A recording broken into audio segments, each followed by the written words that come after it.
All right, today we're diving into something that sits at the absolute heart of faith, but it's something many of us, if we're being honest, kind of overlook. We're going to look past the rituals we know so well and take a hard look at our spiritual balance sheet. So let's just start with a really provocative question. We put so much focus on our prayers, our fasting, our charity, and it's easy to think, hey, I'm doing pretty good. But what if all those crucial acts of worship are only half the story? What if on their own, they aren't actually enough? See, it turns out that true piety in Islam is really a two-part equation. You've got your acts of worship on one side, that's your direct line to God. But on the other side, and this is just as critical, is your character, your relationship with other people. If one side is missing, the whole thing is just unbalanced. And this brings us to a really important concept, akhlaq. Now, this is so much more than just being polite. It covers our entire character, our manners, our morality, the whole shebang. And get this, the Prophet Muhammad, peace be upon him, said that the entire reason for his mission was to perfect our akhlaq. I mean, that's how central this is to the faith. Okay, so if character is that important, where on earth do we even begin? Well, we start with the most powerful tool we have for either building up or tearing down our relationships, our tongue. It can be our greatest spiritual asset or our most devastating liability. This verse from the Quran really sets the stage, doesn't it? It's telling us flat out that every single word we say is being recorded. Nothing gets missed. Just stop and think about that for a second. It creates this incredible sense of responsibility for everything that comes out of our mouths. Every word counts. So how are we supposed to manage this? Well, you can think of it as two sides of the same coin. On one side, you've got prevention. This is all about what you don't say. It's about restraining your tongue from gossip, from lies, from useless chatter, from anything that causes harm. Then, on the other side, you have the constructive part, what you do say. This means actively choosing to speak with kindness, to share beneficial knowledge, to build people up. And here's the kicker. This isn't just about outward appearances. This prophetic saying reveals a deep spiritual reality. The state of your tongue is a direct mirror of the state of your heart. And the state of your heart, that's a reflection of the state of your faith. They are all completely tied together. You can't fix one without working on the others. Now, let's connect the dots here, because the stakes are, well, they're incredibly high. The sources use this powerful and honestly kind of terrifying metaphor for what happens when we get this wrong. They call it spiritual bankruptcy. He actually posed this question to his companions, and really, it's a question for all of us. And they gave the obvious answer, right? It's someone with no money. But the prophet's explanation went so much deeper, and it's absolutely chilling. Imagine this scene. It's the Day of Judgment, and a person comes forward. Their spiritual account looks amazing. We're talking mountains of good deeds piled high from all their prayers, their fasting, their charity. On paper, they look like a huge success. But then, the other side of the ledger is revealed. This same person with all those good deeds also insulted people, spread rumors about them, took things that weren't theirs, maybe even hurt them physically. And on this day, all those debts come due. And this is where the bankruptcy happens. The people this person wronged, they line up to get paid.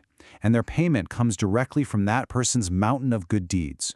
A prayer is given to this one, a day of fasting to that one, until the entire mountain is gone.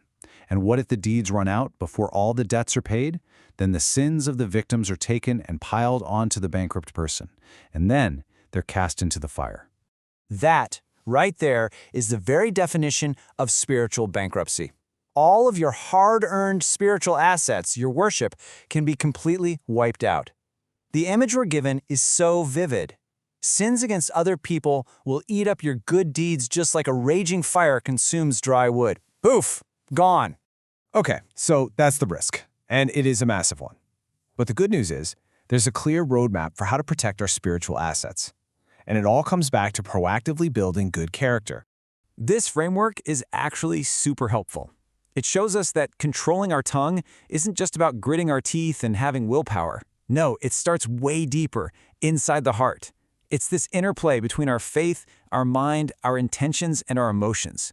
When those four things are aligned and pure, our tongue just naturally follows suit. What comes out of our mouth is simply a reflection of what's going on inside. So let's get practical. One of the biggest sources of harmful words, one of the main drivers of this spiritual bankruptcy we've been talking about, is anger. So how do we get a handle on that one powerful emotion? Well, first, we have to totally redefine what it means to be strong. The prophet taught that real strength has nothing to do with physical power or winning an argument. The truly strong person is the one who can control themselves in a moment of anger. That's the real victory. It's a victory over yourself. And we were given a super practical toolkit to win that internal battle. It's a simple 3-step process. First, spiritually ground yourself. Seek refuge in God. Second, just be quiet. Hit the pause button. Don't say anything you'll regret. And third, physically de-escalate. Change your posture. If you're standing, sit down. If you're sitting, lie down. These are simple but incredibly powerful tools to stop anger in its tracks. And if you need any more convincing about how seriously our dealings with others are taken, get this. It's estimated that 3/4, a full 75% of all Islamic law deals with hukuk ul ibad, the rights of other people. This isn't some minor footnote in our faith, it's the overwhelming majority of it.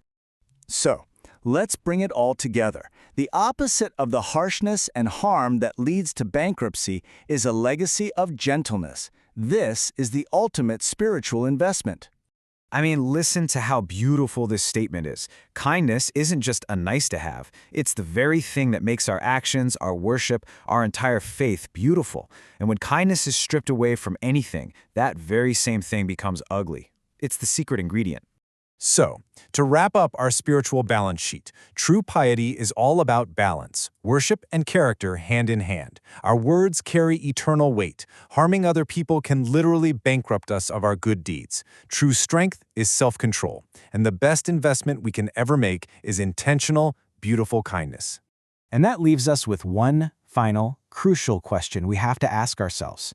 On that final day, when our accounts are laid bare for all to see, what will our character, our akhlaq, say about who we really were?